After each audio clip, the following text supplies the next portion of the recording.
اعوذ باللہ من الشیطان اللعین الرجیم بسم اللہ الرحمن الرحیم الحمد للہ الذی ہدانا لہذا وما كنا لنہتدی لولا ان ہدانا اللہ لقد جاءت رسل ربنا بالحق والصلاة والسلام علی النبی الامی الخاتم لما سبق والفاتح لمن غلق المعلن الحق بالحق ابی القاسم محمد والصلاة والسلام علی اہل بیتہ الطیبین الطاہرین المعصومین المظلومین الذین اذھب اللہ عنہم الرجس وطہرہم تطہیرا۔ ایک صلوات پڑھ دو۔ اما بعد فقد قال سبحانہ وتعالی فی محکم کتابہ المجید ومتقن خطابہ الحمید وقولہ الحق بسم اللہ الرحمن الرحیم اللہ ولیکم اللہ ورسولہ والذین آمنوا الذین یقیمون الصلاة ویؤتون الزکاة وهم راکعون۔ ایک صلوات پڑھ دے محمد وآل محمد۔ حضرات، محرم کی 4 تاریخ ہے اور پہلی محرم کو یہ جو سلسلہ شروع کیا گیا تھا جس کا عنوان ولایت قرار پایا تھا، آج یہ اس کی 4تھی گفتگو ہے۔ میں نے قرآن مجید کے جن الفاظ کی تلاوت کا شرف مسلسل حاصل کیا ہے، ارشاد رب العزت ہو رہا ہے کہ اللہ تمہارا ولی ہے اور اس کا رسول تمہارا ولی ہے، اور وہ مومنین ولی ہیں کہ جو حالت رکوع میں نماز کو قائم کرتے ہیں۔ کل میں نے عرض کیا تھا کہ ولی جو ہوتا ہے ہمارے مذہب میں اور ہمارے مسلک میں ولی یا نبی کی تعریف بہت مختلف ہے اس تعریف سے کہ جس کو زمانہ ولی یا اپنا امام سمجھتا ہے۔ ہمارے یہاں ایک لفظ کہا جاتا ہے اصطلاح میں کہ منصوص من اللہ امام ہونا، یعنی جس کو اللہ امام معین کر دے وہ امام ہوتا ہے۔ لوگوں کی رائے پر ہم اس لیے عمل پیرا نہیں ہوتے کہ جب عہدہ خدا دیتا ہے تو اعلان بھی خدا کرتا ہے۔ یہ ہمارے یہاں دستور ہے کہ اگر کوئی عہدہ اللہ نے جیسے آدم علیہ السلام کا پیکر بنایا تو پیکر بنانے کے بعد خود اعلان کیا کہ میں اس کو زمین پہ خلیفہ بنانے والا ہوں، تو جب بناتا وہ ہے تو اعلان بھی خود ہی کرتا ہے۔ تو ہم لوگوں کے اعلان پہ کسی کو امام یا نبی نہیں مانتے بلکہ اللہ کے اعلان پر نبی یا امام مانتے ہیں۔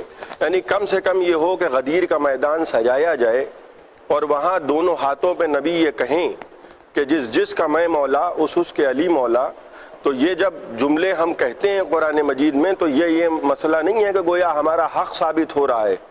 یہ مسئلہ نہیں ہے کہ اگر ہم بار بار اس آیت کو دہرائیں تو یہ نہیں ہے کہ گویا شیعوں کا حق ثابت ہو رہا ہے۔ جس کی مرضی ہو، لوگ ہم سے یہ کہتے ہیں کہ صاحب کیسے ممکن ہے، آپ تو یہ کہتے ہیں کہ 1.25 لاکھ صحابہ کا مجمع تھا، 1.25 لاکھ کا مجمع، اور کوئی بھی گواہی دینے کو تیار نہیں ہے، کسی نے دیکھا ہی نہیں۔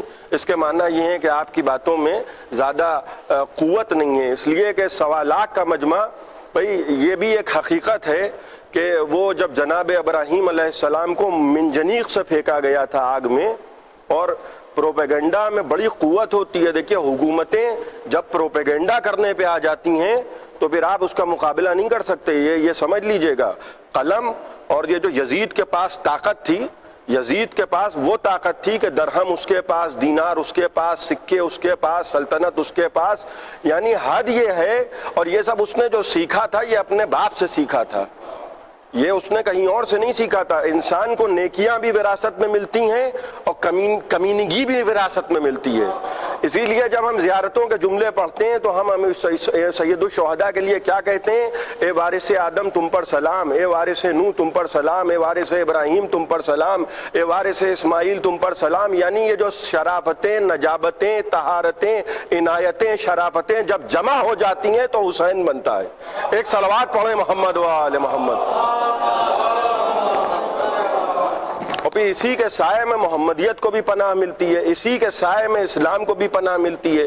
اسی لیے خواجہ معین الدین چشتی ہوں تو وہ کھل کے کہتے ہیں شاہ است حسین شیعہ نہیں تھے، وہ شیعہ نہیں تھے لیکن عابدی سید تھے۔ انہوں نے کھل کے کہا شاہ است حسین، بادشاہ است حسین، دین است حسین، دین پناہ است حسین۔ یہ جو دین کو پناہ مل رہی ہے جس شجر کے سائے میں، اس شجر کا نام حسینیت ہے۔ منجنیق میں اتنی بڑی آگ لگائی تھی فرعون نمرود نے، اور پروپیگنڈا یہ کیا کہ جو بھی اس آگ میں لکڑی لا کے ڈال دے گا جس میں جناب ابراہیم کو پھینکا جا رہا ہے، دیکھیں جو آگ لگاتے ہیں اور جو جلاتے ہیں ان کے دل میں یہ خیال ہوتا ہے کہ ہم ان کو پھونک دیں اور ان کو جلا دیں تو بات ختم ہو جائے گی، لیکن وہ یہ نہیں جانتے کہ نور والے اور ہوتے ہیں، نار والے اور ہوتے ہیں۔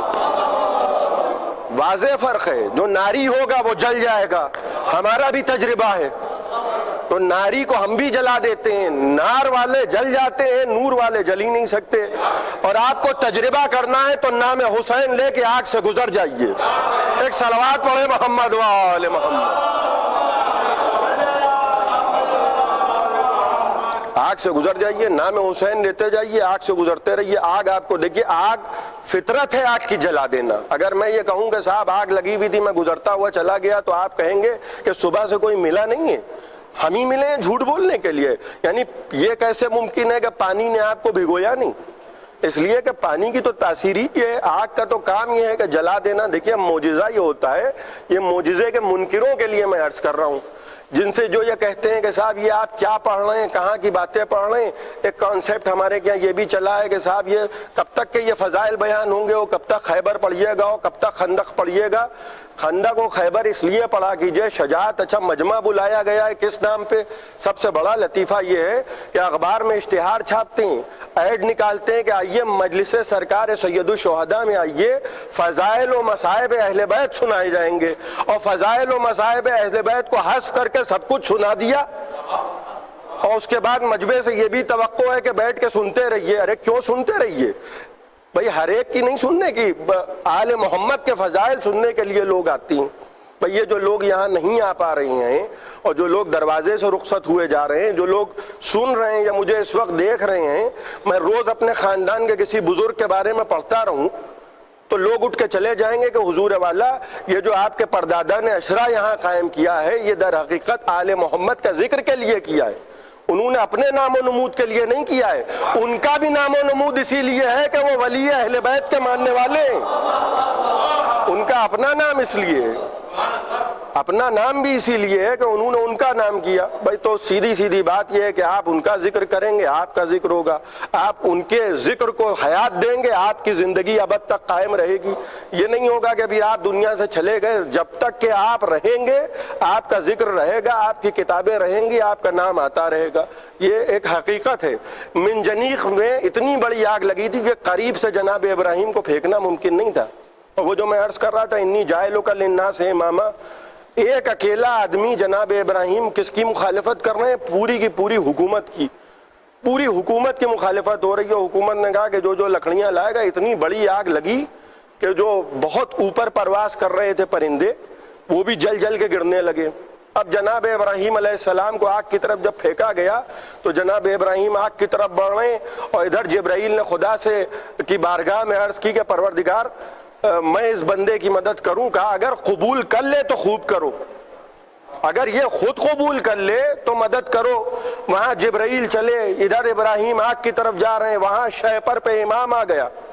شہپر پر جناب ابراہیم کو روکا کہ ابراہیم میری مدد قبول ہے؟ کہا نہیں، تمہاری مدد نہیں چاہیے، جس کی مدد چاہیے ہوا یعلم حالی عن سوالی، وہ میرے حال کو میرے سوال سے زیادہ بہتر جانتا ہے۔ آپ غور کر رہے ہیں؟ اب جب آگ پہ پہنچے تو وہاں سے حکم نازل ہو رہا ہے۔ یہ جو میں کہہ رہا ہوں نا کہ لوگ کہہ رہے ہیں کہ صاحب کیسے ممکن ہے کہ 1.25 لاکھ کا مجمع ہو اور کسی نے دیکھا ہی نہیں علی کو مولا؟ آپ ہی علی کو مولا مانتے ہیں، 1.25 لاکھ کا مجمع تھا، دیکھ نہیں رہا تھا۔ میں وہاں وہ بات عرض کر رہا ہوں، سب نے دیکھا۔ وہ جو مجمع تھا تماشائیوں کا مجمع، جو انہوں نے لکڑیاں لے کر آئے تھے، جن کو یہ بتایا گیا تھا کہ اگر اس آگ میں تمہاری لکڑی بھی شامل ہوگی تو انشاءاللہ سال کے اندر، یہ میں انشاءاللہ اس لیے کر رہا ہوں کہ وہ جس کو بھی خدا مانتے ہوں، اعتبار سے یہ کہا گیا تھا کہ اگر تمہارے تو سال کے اندر تمہاری منت پوری ہو جائے گی۔ یعنی ابراہیم کے لیے جو لکڑیاں لائی جا رہی ہیں اس سے اگر ابراہیم جلا دیے گئے تو تمہاری منت۔ بھائی بہت سے لوگ ایسے تھے کہ جنہوں نے قتل حسین کے لیے منت مانی تھی، ہر منت پہ بھی نہیں جانے والا ہے۔ وہاں دیکھنے والوں کا بڑا مجمع ہے، خود نمرود موجود ہے، ماشاءاللہ پوری کی پوری کیبنٹ بھی موجود ہے۔ اچھا دیکھیے، ایک تو ہوتا ہے رئیس، اور وہ تو پتہ چلا نمرود تو خدا بنا بیٹھا ہے، اور یہ جو دائیں بائیں ہوتے ہیں، اسی لیے تو مثال کہی جاتی ہے کہ صاحب دیکھ سے زیادہ جو ہے وہ چمچے گرم، وہ تو خاموش بیٹھا دیکھ رہا ہے کہ صاحب میں نے آگ لگوا دی، یہاں سب زیادہ پھدک رہے ہیں۔ اب کیفیت کیا ہے کہ جیسے ہی جناب ابراہیم آگ پہ جا کے بیٹھے، یہ خلاف فطرت آگ کیا ہوئی؟ ٹھنڈی ہو گئی۔ معجزہ کہتے ہی اسے ہیں جو انسان کی فکر کے خلاف ہو جائے، جو ناموس طبیعہ کے خلاف ہو جائے، یہ جو عام صورت میں جو طریقہ کار ہے زندگی کا وہ الٹ جائے۔ بھئی ہم جیسے مثال میں کہتے ہیں، اکثر لوگ کنفیوز ہو جاتے ہیں، یہ بھی میں دیکھیے وضاحت عرض ہوں، یہ میں اپنے نوجوانوں کے لیے عرض کر رہا ہوں۔ لوگ کہتے ہیں کہ صاحب آپ نے کیا فلاں کو آیت اللہ کہہ دیا، آیت اللہ تو لقب مولا علی کا تھا۔ آپ بات کو سمجھے نہیں، بات کو کبھی کبھی سمجھنے کی ضرورت ہوتی ہے، ضروری نہیں ہے کہ ہر بات میں آپ لڑنے لگیے۔ قرآن میں 6000 آیتیں ہیں، سمجھیے 6000 سے کہیں زیادہ آیتیں قرآن میں ہیں، توجہ فرما رہے ہیں۔ یہ سورج بھی آیت ہے، یہ چاند بھی آیت ہے، یہ ستارے بھی آیت ہیں، یہ سب آیتیں ہیں۔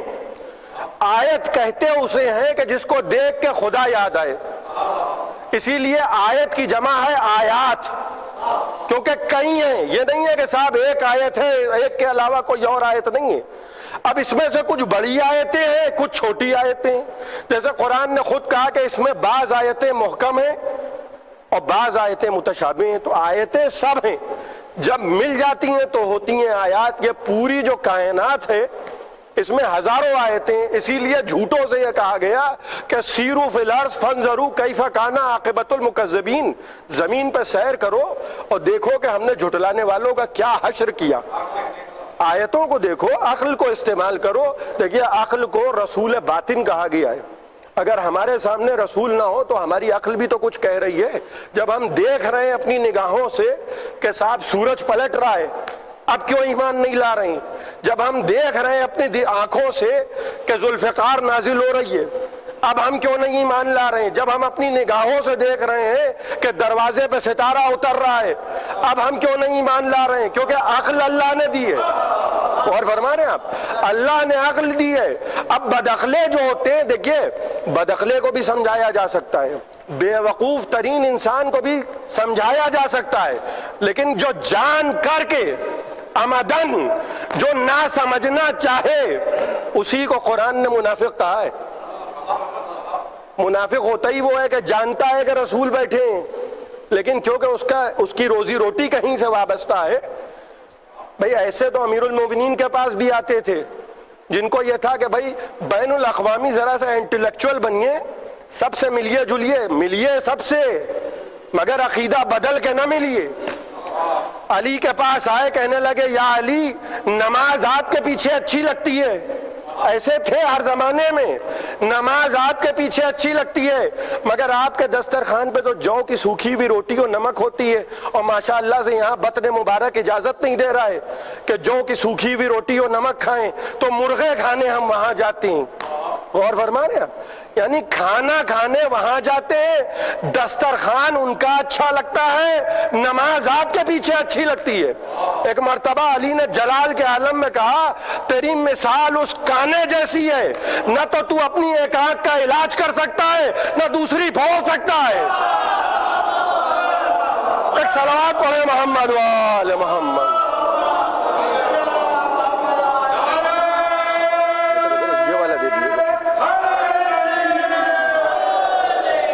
آپ غور فرما رہے ہیں؟ ایک مل کے صلوات پڑھیں محمد و آل محمد۔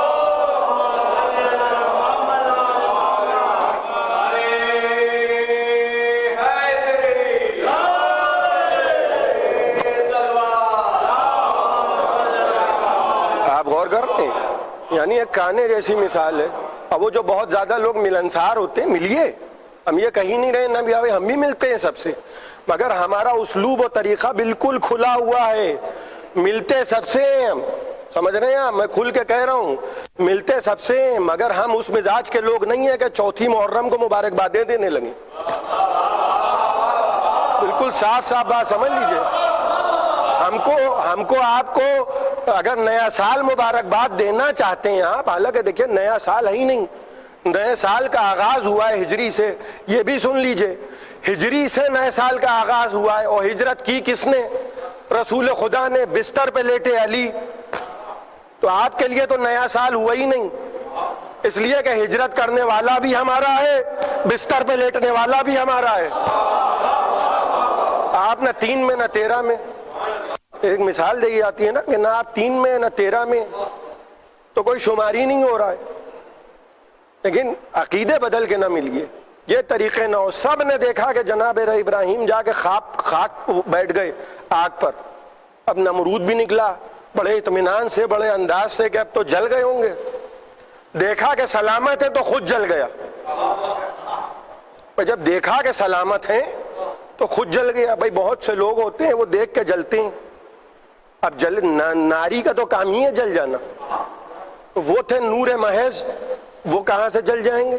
لباس بھی نہیں جلا. اور فرما رہے ہیں لباس، یہ کیا ہو رہا ہے؟ بھائی ابراہیم کو امام بنایا ہے، کوئی لباس نبوت پہنایا گیا ہے، مگر یہ جو لباس ہے، یہ جو کپڑے کا لباس ہے، یہ بھی ایسا ہو گیا کہ صاحب نمرود کی آگ کپڑے کو بھی نہ جلا پائی. جل جاتا اگر جناب ابراہیم سے مس نہ ہوتا. اب بہت سے لوگ ایسے ہوتے ہیں جو کہتے ہیں جو کلاوہ پہن لیا یہ کس کی اتباع کر رہے ہیں آپ؟ یہ ہتھکڑی پہن لی ہے کس کی اتباع کر رہے ہیں آپ؟ بہت بقرات ہیں، آپ بہت بقرات ہیں، آپ سمجھ نہیں رہے ہیں. ہم اتباع نہیں کر رہے ہیں، ہم نسبت کو دیکھتے ہیں. وہ جو بکرے کی گردن میں رسی باندھی جاتی ہے، بقرعید کا بکرا، قربانی کا جانور، اس کو قرآن نے کہا ہے شاعر اللہ، فَمَن يُعَظِّمْ شاعر اللہ فَإِنَّهَا مِن تَقْوَى الْقُلُوبِ. اور جو اللہ کی نشانیوں کا احترام کرے وہی متقی ہے.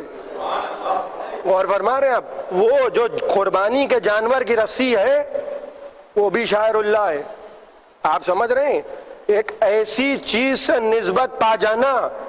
اب کہنے لگے کہ وہ تو ہتھکڑیاں امام زین العابدین کو تو لشکر یزید نے پہنائی تھی. یہ بھی اعتراض کرتے ہیں لوگ.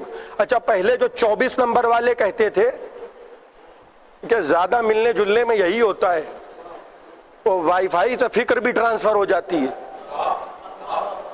اب پتہ نہیں کس کا کیسا بلوٹوتھ ہے، کیا ہے، پتہ نہیں کون سا بھیجا لگا ہے کہ ان کی سنی وہی طوطے کی طرح کہ یہاں شروع ہو گئے. کہ بھائی ہم نے بچپن سے آنکھ کھولی، یہی طریقے سیکھے. ہمارے ساتھ ایک مسئلہ ہے وہ بھی میں عرض کر دوں، ہم قم اور نجف جا کے شیعہ نہیں ہوئے.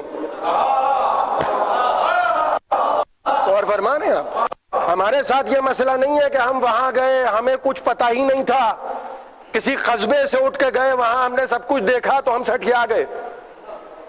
یہاں کا طریقہ یہ رہا، اسی لکھنؤ شہر کا. سنیے آپ، میں یہ باتیں اس لیے کر رہا ہوں کہ آپ کو بھی یہ چیزیں معلوم ہونا چاہیے. ولایت علی پر سب سے بڑی کتاب، تاریخ شیعت کی سب سے بڑی کتاب اسی شہر میں لکھی گئی ہے. تاریخ شیعت کی. میں کوئی یہ وہ نہیں ہے، یہ میں بغلے نہیں بجا رہا ہوں، یہ بھی سمجھ لیجئے.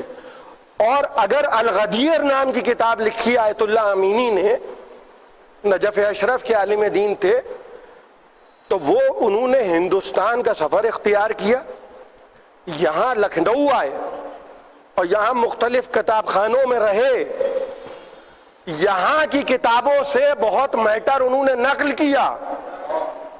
یہ خالی یہ نہیں ہے کہ میں اخبار پڑھ رہا ہوں، یہ تاریخیں ہیں، علماء کی تاریخیں. انہوں نے یہاں کی کتاب، یہاں سے جب وہاں گئے تو چھپی الغدیر. تو ولایت کا جتنا دفاع بر صغیر میں ہوا، بالخصوص لکھنؤ میں جو حوزہ علمیہ لکھنؤ تھا، ایسی کتاب لکھی گئی کہ جب آباقات نجف پہنچی تو آغائے بروجردی اور آغائے شیرازی بزرگ، آغائے شیرازی بزرگ نے جو تقریر لکھی تو انہوں نے لکھا کہ کتاب لکھی جائے تو ایسی لکھی جائے ورنہ نہ لکھی جائے. اور فرما رہے ہیں آپ، یعنی بات ہو تو ایسی ہو ورنہ ہو نہ. یعنی ہوتا ہے نا کہ صاحب پتہ چلا کہ انیس کے مصرے پہ مصرع لگا رہے ہیں اور خود دکھ بندی کی شاعری کرتے ہیں، تو مسئلہ یہ ہے کہ یا تو لگائیے نا، یا جب حیثیت ہو جائے تو لگائیے، وہ مقصد ہے۔ ہا کذا جواب ہو تو ایسا ہو، یہ سب اسی شہر لکھنؤ میں ہوا ہے۔ تو ہم لوگ ماضی رکھتے ہیں اس لیے حال ہے، اور فرما رہے ہیں آپ اگر ماضی نہ ہوتا تو آپ ہم سے آتے، آپ ہم سے بڑی بڑی باتیں کرتے۔ مثال کے طور پہ آپ سے مراد آپ نہیں ہے، آپ سے مراد آپ، تو ہم مرعوب ہو کے سنتے کہ اچھا بھئی یہاں کوئی لکھنؤ میں آئے، میں اپنے شہر کی بات کر رہا ہوں، اور اس کے بعد کہے کہ وہ ہمارے یہاں فلاں گاؤں میں ایک شاعر گزرے تھے اور ان کے مرثیے، تو ہم کہیں گے کہ بھیا یہ لکھنؤ جو ہے یہ انیس و دبیر کا مدفن ہے، آپ جس کا نام لے رہے ہیں ہم نے تو اس کا نام ہی نہیں سنا۔ تو کیونکہ ہمارا ماضی انیس و دبیر سے جڑا ہے، لہٰذا ہم کسی سے مرعوب ہوں گے نہیں۔ میں یہ کہنا چاہ رہا ہوں یہاں کا جو حوزہ علمیہ ہے اس کی بنیاد عقائد پہ ہے، علم کلام پہ ہے، لہٰذا علم کلام کی بڑی بڑی کتابیں ہندوستان میں لکھی گئیں، اور شہید ثالث جب یہاں آئے دیکھیے نعمتیں ہوتی ہیں، تو یہاں وہ آزادی پائی کہ دفاع امیر المومنین نے خواب میں مولا علی کو دیکھا تھا شہید ثالث نے، سنیے خواب میں، اور خواب میں دیکھا تو دیکھا کہ امیر المومنین خود آئے ہیں، شہید ثالث کو زرہ پہنائی، خواب دیکھ رہے ہیں، خواب زرہ پہنائی، سر پہ خود رکھا، علم تھمایا، تلوار ہاتھ میں دی، گھوڑے پہ بٹھا دیا۔ شہید ثالث قاضی نور اللہ شوستری جن کا مزار آگرے میں، خواب میں دیکھ رہے ہیں کہ امیر المومنین آئے ہیں اور جنگ کے لیے شہید ثالث کو آمادہ کر رہے ہیں۔ جب صبح اٹھے تو ایک خط ملا، اور اس خط میں لکھا تھا کہ ہمارے یہاں کا بادشاہ ولایت امیر المومنین پہ حملے کر رہا ہے، آپ سے مدد کی گزارش ہے۔ سمجھ گئے خواب کی تعبیر، علی نے اجازت دی تم ہماری ولایت کا دفاع کرو۔ ایک صلوات پڑھو محمد وآل محمد۔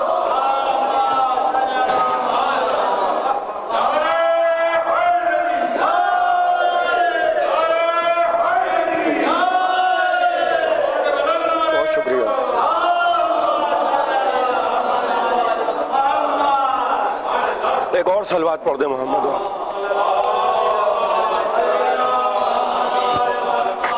دیکھیے ہر ایک کو اجازت نہیں ہے، یہ بھی میں عرض کر دوں، زیادہ دیر آپ کو زحمت دینے کا ارادہ نہیں ہے۔ اگر آپ توجہ سے سنیں گے تو اس کا مطلب یہ نہیں ہے کہ میں بڑی طولانی گفتگو کر دوں، بس اتنا سن لیے کہ ہر ایک کو گفتگو کی اجازت نہیں ہوتی۔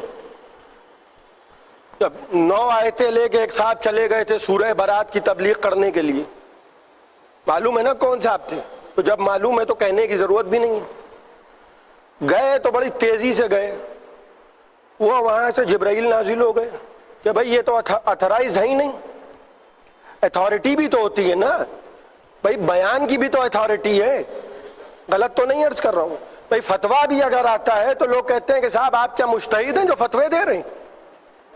تو اتھارٹی بولے تو اچھا لگتا ہے، اور ہر گلی سے نکلے اور فتوے کی دکان کھول دی تو بھائی لوگ کہیں گے کہ بھائی آپ جو ہے وہ بڑے بے تکے ہیں۔ مجتہد جامع الشرائط کی تقلید ہوتی ہے، ہر مجتہد کی بھی تقلید نہیں ہوتی۔ مجتہد بھی 2 طرح کے، ایک مجتہد جامع الشرائط ہے، ایک مجتہد متجزی ہے، جو فقہ کے کسی ایک باغ پر اتھارٹی ہے، باب پر اتھارٹی ہے۔ جو جامع الشرائط ہوتا ہے اس کی ہوتی ہے تقلید۔ توجہ فرما رہے ہیں، جو اتھارٹی ہے وہ بولے۔ 9 آیتیں لے کے ایک صاحب گئے سورہ برات کی، سورہ برات، برات لفظ برات ہے، سمجھ رہے ہیں آپ؟ سورہ برات کے اب جو گئے تو جبرائیل آئے، کہا اللہ کے رسول اللہ یہ چاہتا ہے کہ ان آیتوں کی تبلیغ یا آپ خود کریں، اما انتا اور رجل منک، یا آپ جائیں یا وہ جائے کہ جو آپ میں مرد ہو۔ اور فرما رہے ہیں ہر ایک کو اتھرائز نہیں کیا ہے۔ بس ایک بات سن لیجئے، آج کی تاریخ سے مربوط ہے لہذا عرض کر رہا ہوں، یہ جو ولایت کے سلسلے ہیں نا یہ ہر ایک کو عطا نہیں ہوئے، اس گھر سے جو آتا ہے وہ بھی شجرہ دیکھ کے ہوتی ہے، حسب نسب دیکھ کے ہوتی ہے۔ یہ نہیں ہے کہ جو بھی آئے دست ادب جوڑ کے، کوئی میری بات کا برا نہ مانے، لیکن مانے اس لیے مانے کہ مجھے کوئی الیکشن نہیں لڑنا ہے۔ بھائی مر کے انسان جائے گا تو قبر میں کوئی نیتا نہیں آئے گا، علی آئیں گے۔ تو مجھے اگر کسی کو منہ دکھانے کا خوف ہوتا عقائد کے مسئلے میں یہ نہیں کہہ رہا ہوں آپ سے کہ آپ بوال کیجئے، میں یہ کہیں نہیں رہا ہوں، اور میں کیوں کہوں؟ میں تو کہوں گا کہ آپ قانون کا پاس لحاظ رکھیے۔ میں کہہ رہا ہوں اپنے عقیدے پہ رہیے، چاہے جہاں رہیے، چاہے جہاں رہیے، یہ بھی کمال ہوتا ہے۔ بھائی نجف میں رہ کے شیعہ ہیں تو کیا کمال ہے، کربلا میں رہ کے شیعہ ہیں تو کیا کمال ہے؟ کمال تو تب ہے کہ آپ نیو جرسی میں رہتے ہیں مثال کے طور پر، اور اس کے بعد اپنی شیعت پہ ایسے قائم ہیں کہ کوئی عراق سے بھی پہنچا تو وہ حیرت میں ہے کہ صاحب آپ یہاں رہ کے کیا کمال ہے، صاحب گھر پہ علم لگایا ہے آپ نے۔ آدمی خوش ہوگا کہ صاحب یہ کوئی کربلا تو ہے نہیں، یہ کوئی نجف تو ہے نہیں، آپ نے گھر پہ اتنا بڑا علم لگایا، کمال ہے صاحب، آپ اپنی شیعت تو خوب باقی ہیں، غلط تو نہیں عرض کر رہا ہوں۔ اب آپ پہنچے وہاں، پتہ چلا کسی مقدس ترین جگہ پہ بھی رہتے ہیں، اور وہاں کوئی بے تکا پناہ ہوتا ہوا دیکھیں گے تو لوگ کیا کہیں گے کہ ارے صاحب آپ اتنی مقدس جگہ پہ رہتے ہیں۔ میں مثال کے طور پہ میں ایک بات کہہ رہا ہوں، اور اس کے میں ہی دیکھوں گا کوئی صاحب کھڑے ہوئے درگاہ حضرت عباس کے اندر سگریٹ پی رہے ہیں، اندر سے مطلب ہے کہ حدود کے اندر، تو مجھے کو برا لگے گا کہ بھائی آپ یہ کیا کر رہے ہیں صاحب۔ اب ہو سکتا ہے وہ وہیں رہتے ہوں، ان کے لیے وہ احترام نہ ہو جگہ کا، یہ بھی ہوتا ہے۔ اسی لیے منع فرمایا گیا ہے کہ بہت زیادہ کربلا میں قیام نہ کرو، اس لیے کہ یہ بھی روایتوں میں کہ جب زیارت کرنے جاؤ تو بہت زیادہ نہ رکو، اس لیے کہ انسان جب پہلی مرتبہ جاتا ہے تو اس کے دل کی کیفیت اور ہوتی ہے، اور بار بار جاتا ہے، بار بار جاتا ہے، بار بار جاتا ہے تو وہ پہلی بار والا تاثر کم ہو جاتا ہے۔ اور فرما رہے ہیں کس کو بھیجا، اما انتا رجل منک، یا تم جاؤ یا وہ جائے کہ جو تم میں مرد ہو۔ مرد سے مراد کون؟ ظاہر ہے کل میں علم اسے دوں گا، تو سب نے سنا تھا بھائی، غدیر کا اعلان سنا ہو چاہے نہ سنا ہو، لیکن علم کے لیے تو سب جاگ رہے تھے رات بھر، قاعدے سے جاگے، ملنا تو کسی کو تھا نہیں۔ ایک جنگ ہوئی، وہ ایک کہلاتی ہے جنگ موتا۔ یہ بس میں بہت جلدی باتیں عرض کر رہا ہوں۔ جنگ موتا جو کہلاتی ہے، جنگ موتا میں امیر المومنین کے بڑے بھائی گئے جن کا نام ہے جناب جعفر طیار، نام سنا ہوگا آپ نے، مشہور ترین نام ہے۔ لیکن جو بات میں عرض کرنا چاہ رہا ہوں، میں جنگ نہیں پڑھوں گا۔ ہجرت کروائی جعفر طیار کو، 83 عورتیں، 83 مرد ساتھ گئے، 18 عورتیں ساتھ گئیں جناب جعفر طیار کی۔ 2 مرتبہ جناب جعفر طیار نے ہجرت کی ہے، ایک مرتبہ مکے سے مدینے کی طرف، اور ایک مرتبہ مکے سے نجاشی کے پاس بھیجا ہے۔ اور فرما رہے اب کس کے پاس بھیجا؟ نجاشی جو عیسائی بادشاہ تھا اپنے زمانے کا۔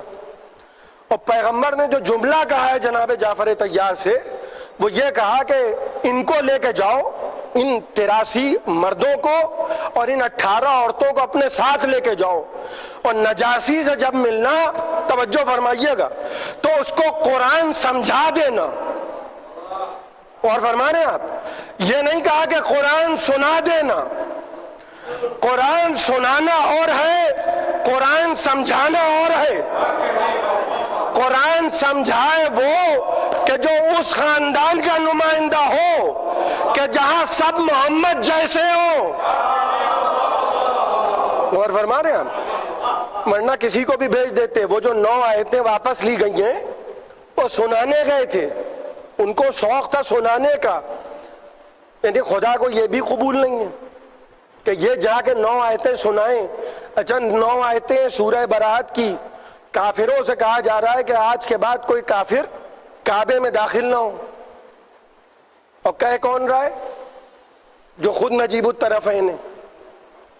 تو کتنی بری بات ہوگی کہ کسی نے ٹوک دیا کہ بھئی آپ کے آبا و اجداد تو سب خود وہ تھے، آپ کے تو خود یہاں بت رکھے تھے، اب آپ گئے ہیں واپس آئے تو اتنی بڑی بڑی باتیں کر رہے ہیں۔ غلط تو نہیں عرض کر رہا ہوں؟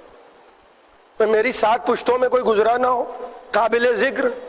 میں چلا گیا نجف، وہاں سے واپس آیا اور میں نے ایسی باتیں شروع کی کہ آپ کہنے لگے رہے صاحب ذرا سا آرام سے، یہاں بڑے بڑے علماء گزر گئے، آج تک انہوں نے تو اس انداز سے گفتگو نہیں کی.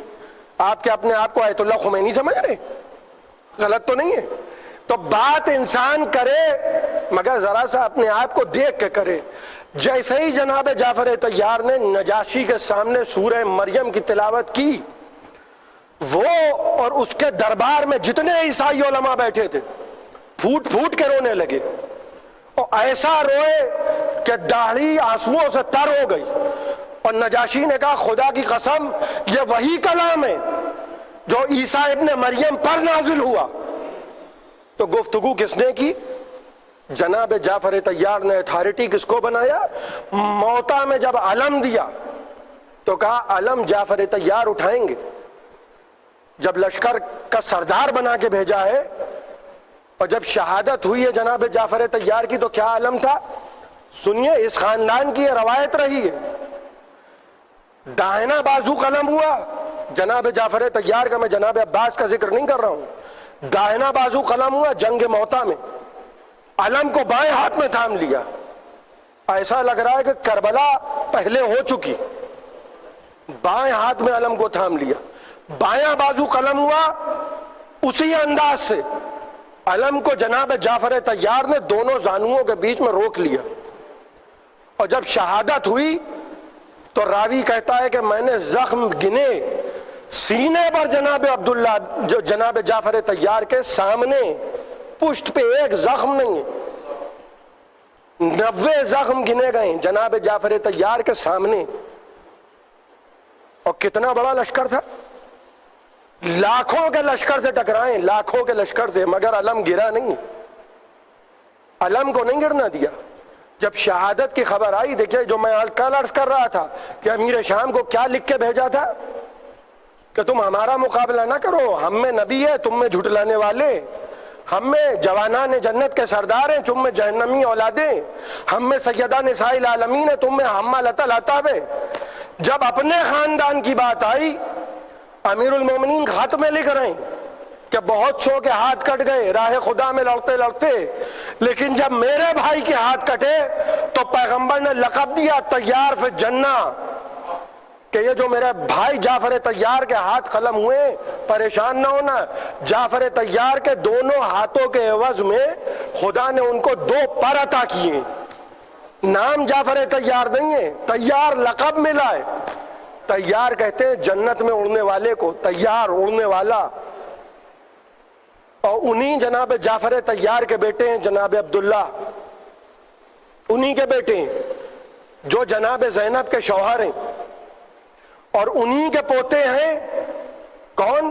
اون محمد، جن کا ذکر آپ صبح سے سن رہے ہیں. دیکھیں جناب جعفر طیار کوئی معصوم نہیں ہے ہمارے مذہب میں، معصوم صرف 4 معصومین ہیں. لیکن آپ یہ سوچیں کہ رسول خدا فخر کر رہے ہیں اس بات پر کہ جعفر میرا بھائی ہے، جعفر طیار میرا بھائی ہے.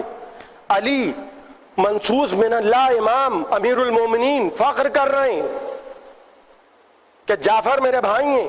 اور فرما رہے ہیں یعنی نبی فخر کر رہے ہیں، علی فخر کر رہے ہیں، کربلا میں حسین کہہ رہے ہیں کہ جعفر طیار میرے چچا ہیں. اور بات آگے بڑھ جائے، یزید کے دربار میں امام زین العابدین کہہ رہے ہیں کہ کون ہے جعفر طیار؟ میں جعفر طیار کا پوتا ہوں. جہاں معصوم نبوتیں اور امامتیں جہاں شرف محسوس کریں تعارف کراتے ہوئے، وہ شخصیت ہیں جناب جعفر طیار. اور جب جناب عبداللہ سے جناب جعفر طیار کے بیٹے سے جناب زینب کا عقد ہوا تو شرطیں رکھی جا رہی ہیں. اور کیا شرط رکھی گئی؟ مال و دولت نہیں، ایک شرط رکھی گئی کہ اگر حسین کبھی وطن چھوڑیں گے اور زینب ساتھ جانے کی خواہش کریں گے تو عبداللہ ابن جعفر طیار روکیں گے نہیں. یہ تربیت پائی ہے جناب اون محمد نے. اور ماں کون کہ جب کچھ دیر گزر گئی تھی روضہ رسول پر 28ویں رجب کو مدینہ چھوڑتے ہوئے، اور حسین نانا کی قبر پہ جا کے لیٹ گئے تھے اور آنکھ لگ گئی اور بیدار ہوئے۔ نماز صبح کے وقت حسین فریضہ صبح ادا کر کے باہر آئے تو دیکھا روضہ رسول کے باہر تو بنی ہاشم کے جوانوں کے چہرے کا رنگ اڑا ہوا تھا، اور فرمانے لگے کہ کیا بات ہے، اتنا پریشان کیوں لگ رہے ہو؟ سید الشہداء کہہ رہے ہیں جوانہ نے بنی ہاشم سے کہ اتنا پریشان کیوں لگ رہے ہو؟ کہا مولا آقا آپ تو سکون سے روضہ رسول کی زیارت کرتے رہے، آپ تو قبر رسول پر نانا سے ملاقات کرتے رہے، اور یہاں بار بار آپ کی بہن زینب دروازے پہ آ کے پوچھتی تھی کیا بات ہو گئی بھیا اب تک نہ آئے؟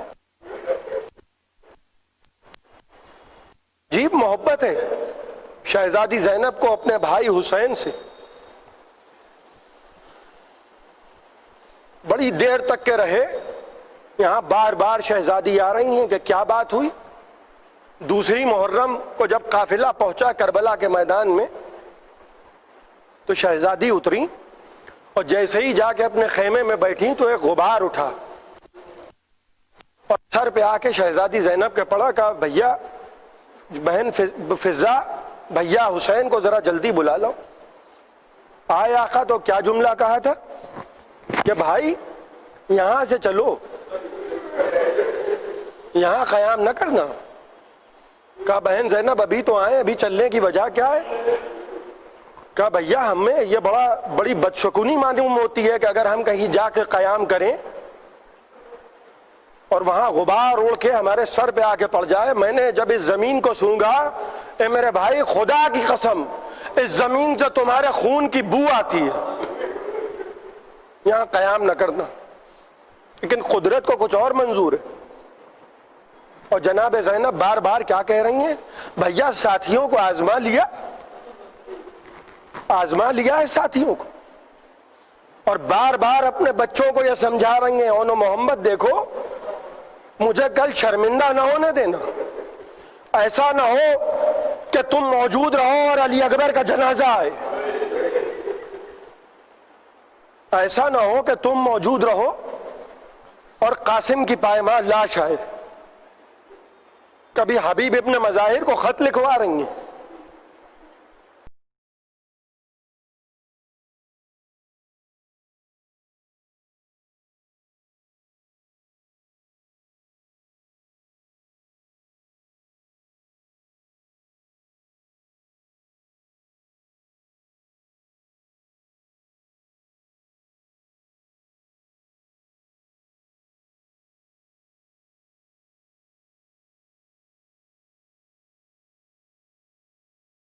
نہیں ہوا، یہ سلسلہ آگے بڑھا، شام کے زندان میں قید ہوئے، سب کا ماتم ہوا، مگر اگر کسی نے انہوں محمد کا پرسہ دینے کی کوشش کی جھڑک دیا، کہا خبردار مجھے انہوں محمد کا پرسہ نہ دینا، مجھے اس کا پرسہ دو جس کی ماں اس دنیا میں نہیں، مجھے علی اکبر کا پرسہ دو، مجھے حسین کا پرسہ دو، مگر میرے بچوں کا پرسہ مجھے نہ دینا۔ اونو محمد کے سر آئے بعد شہادت سکینہ، سب کے سر بیبیوں نے گود میں لے لیے۔ اونو محمد کے جب سر آئے تو شام کی بیوی کہا کہ لگتا ہے ان بچوں کی ماں اس دنیا میں نہیں ہے، کہا ماں میں ہوں، مگر مجھے اونو محمد کا پرسہ نہ دینا۔ بس سنیے گا عزیزان محرم، قافلہ رہا ہوا، رہا ہونے کے بعد جب قافلہ وطن واپس آیا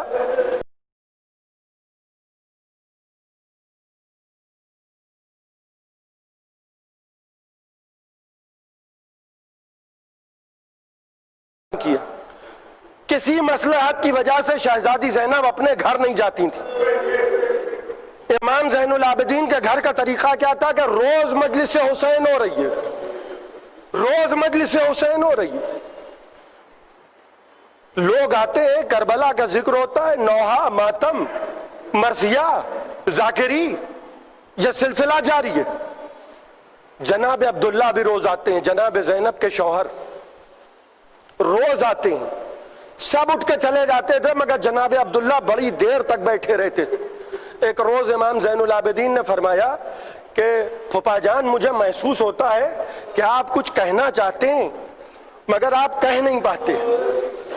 کہا ہاں میرے لال میں کہنا تو چاہتا ہوں مگر مجھے ڈر ہے کیونکہ تمہاری پھوپھی کا دل بہت دکھا ہوا ہے، میں نہیں چاہتا کہ میری کوئی بات ان کو بری لگ جائے اور ان کا دل مزید دکھ جائے۔ کہا پھوپھا جان آپ حکم کیجئے، آپ کی بات کو میں پھوپھی جان تک پہنچا دوں گا۔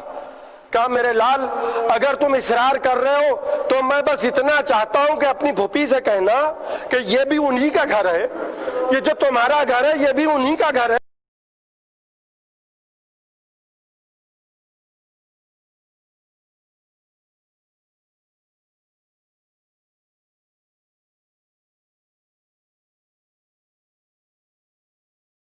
عربی تشریح مارا گیا، اب میرا کوئی گھر نہ رہا۔ ہاتھ جوڑ کے کہنے لگے پھوپھی جان پھوپھا جان بار بار آتے ہیں، بڑی دیر تک بیٹھے رہتے ہیں، میری گزارش بھی مان لیجئے، پھوپھا جان کو برا لگے گا، اگر مناسب سمجھیے تو تھوڑی دیر کے لیے گھر چلی جائیے۔ کہا میرا لال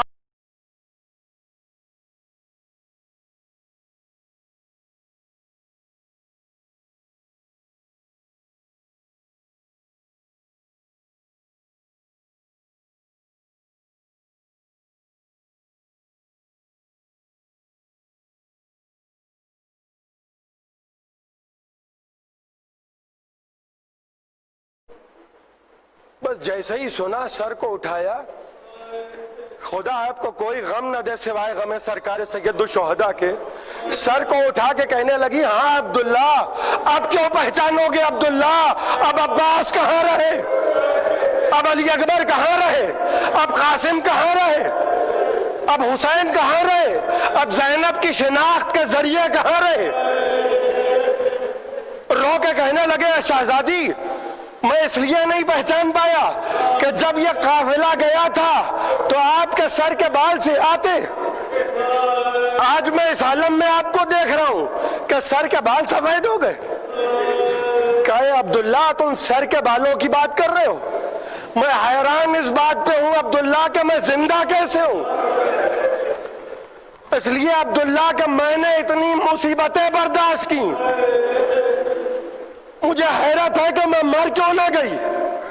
ہاں عبداللہ بس یہ بتاؤ کہ مجھے بلایا کیوں ہے، بس عبداللہ یہ بتاؤ کہ مجھے بلایا کیوں ہے۔ ہاں عبداللہ اگر اولو محمد کے متعلق سوال کرنے کے لیے بلایا ہے، عبداللہ اگر بچوں کے متعلق پوچھنا تھا تو ساتھ بھیجتے نا، میں نے اولو محمد کو بھیا حسین پہ قربان کر دیا مگر ہائے میرا بھیا پھر بھی نہ بچا، ہائے میرا بھیا پھر بھی نہ بچا۔ رو کے کہنے لگے شہزادی خدا کی قسم خدا کی قسم میں نے غلام زادوں کے متعلق پوچھنے کے لیے نہیں بلایا، بس مجھے اتنا بتا دیجئے اے شہزادی مجھے اتنا بتا دیجئے کہ کربلا میں میرا بھائی حسین لڑا کیسے، اس لیے کہ میں نے صفین کے میدان میں امیر المومنین کو یہ کہتے ہوئے سنا تھا کہ میری تمام اولادوں میں سب سے زیادہ شجاع حسین ہے، حسین سے زیادہ شجاع کوئی نہیں ہے، بس اتنا بتائیے کہ کربلا میں میرا بھائی کیسے لڑا۔ روایت کے جملے ہیں کہ شہزادی کی آنکھوں میں ایک نور آیا، اٹھ کے کھڑی ہو گئی، کہنے لگی خدا کی قسم رہے ہو جو علاوہ زینب کے کوئی بتا نہیں سکتا۔ اے عبداللہ 71 جنازے اٹھانے کے بعد، 18 برس کے کڑیل جوان کا جنازہ اٹھانے کے بعد، خون میں ڈوبا ہوا علم لانے کے بعد، قاسم کی پائمال لاش کو ابا کے دامن میں سمیٹ لانے کے بعد، 6 مہینے کے علی اصغر کو دفنانے کے بعد، اے عبداللہ میں نے اپنے بھائی کو گھوڑے پہ سوار کروایا، اے عبداللہ ایسا قیامت کا حملہ کیا عبداللہ کہ فوجیں کوفے کی دیواروں سے ٹکرا رہی تھیں، اے عبداللہ ایسی لڑائی لڑی کہ کربلا کے بعد لوگ خیبر کا ذکر بھول گئے، کربلا کو یاد کرتے رہے، مگر عبداللہ 3 دن کی بھوک اور پیاس تھی۔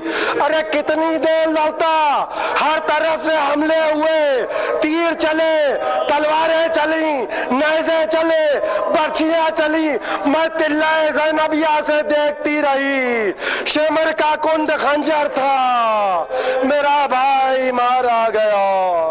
سیعلم الذین